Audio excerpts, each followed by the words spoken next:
going to go ahead and go to this very important interview with Dr. Paul Connett on the documented dangers of fluoride. I think the most important thing to recognize about fluoride is that it's extremely toxic. It is very active biologically, interfering with many basic biochemical processes, enzymes, G proteins, hydrogen bonds, and so on. So it shouldn't surprise us that there's a wide range of health effects that are attributed to fluoride. But the bottom line is that fluoride is extremely active biologically, that the first opponents of fluoridation going back to the 1950s were biochemists, including scientists like James Sumner, who won a Nobel Prize for enzyme chemistry. And incidentally, there is no doubt that fluoride damages health, because millions of people in India, China, and parts of Africa have had their health ruined by fluoride. The people have been crippled by fluoride and many other health effects. The argument as far as fluoridation is concerned is there an adequate margin of safety between the doses which cause this known harm and incidentally documented in this report by the National Research Council published in 2006. Here a fairly independent, balanced panel looked at the literature for 3 years, and in this 507-page report and 1,100 references indicated that the EPA safe drinking water standard for fluoridation, for fluoride, is 4 parts per million. It's not safe, it's not protective of health, and needs to be lowered. But before I get into the health effects, let me explain my first concern, which remains my top concern. The level of fluoride in mother's milk, mother's breast milk, baby's first meal, is extremely low. It's 0.004 parts per million. That means a bottle-fed baby in a fluoridated community in the United States, where we fluoridate the water at 1 part per million, is getting 250 times higher dose of fluoride than a breastfed baby. And that is extremely disturbing. This is a hazardous waste. No question about it. It's not only hexafluorosilicic acid, but it's a lot of crap that Neil was talking about. It's got lead and arsenic and mercury and radioactive isotopes, maybe trace amounts. They can't dump that into the sea by international law. They can't dump it locally because it's too concentrated. But wait for it. If someone buys it from them, you take away the label hazardous waste, and it becomes a product. It becomes a product. And who's going to buy this stuff from them? Oh, our water department. So the water departments buy this hazardous waste, it becomes a product, and now they put it in our drinking water. And now, let me go through the list of health concerns. Some of them are more certain than others. Let me begin with the certain one. Dental fluorosis. Fluoride causes a discoloration, mottling of the tooth enamel.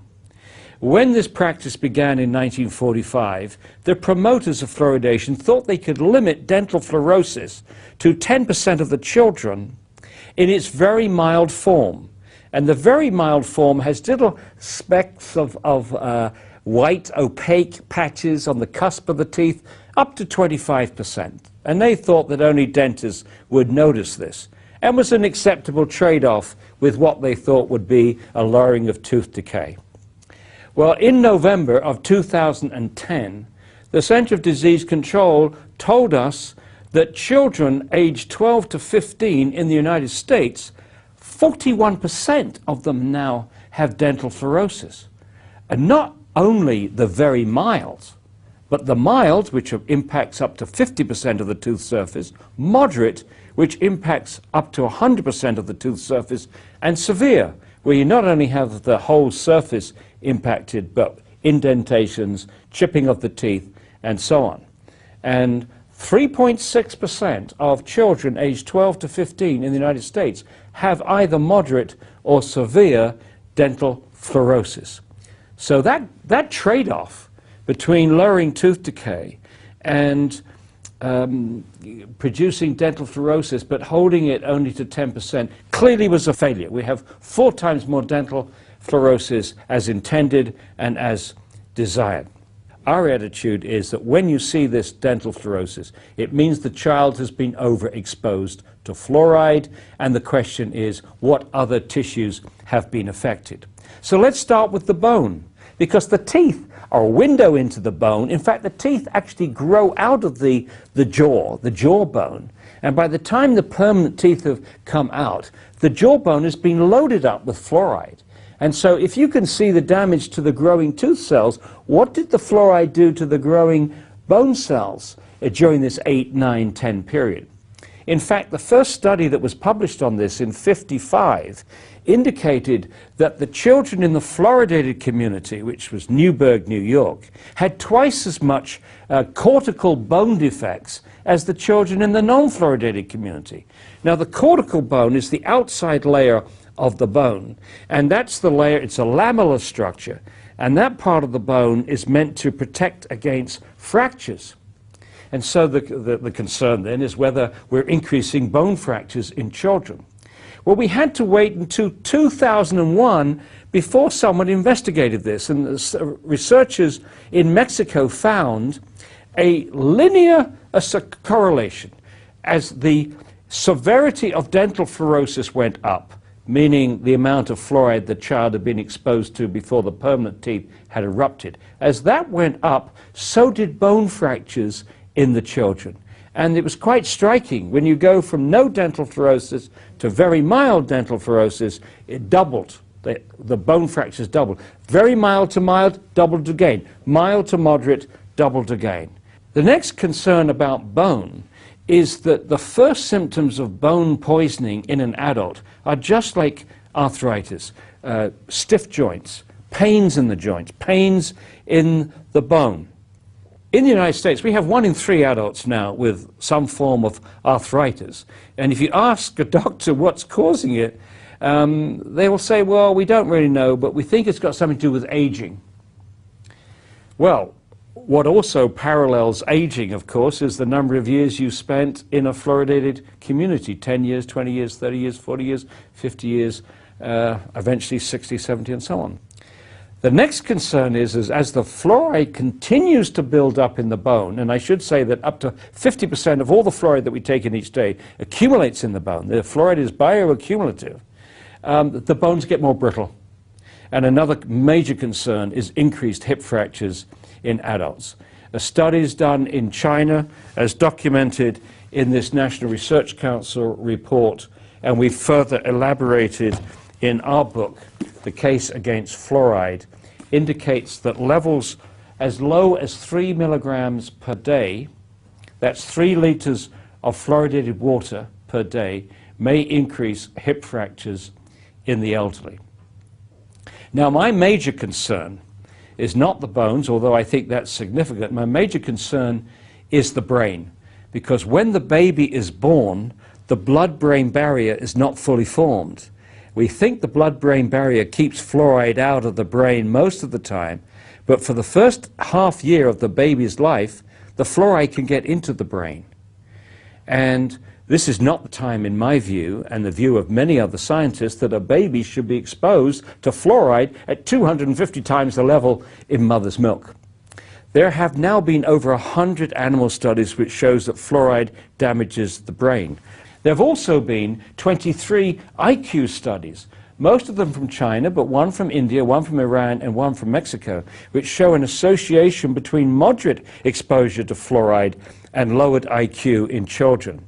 And I actually visited the villages where one of these studies was done. It was a very good study. They controlled for lead, they controlled for iodine.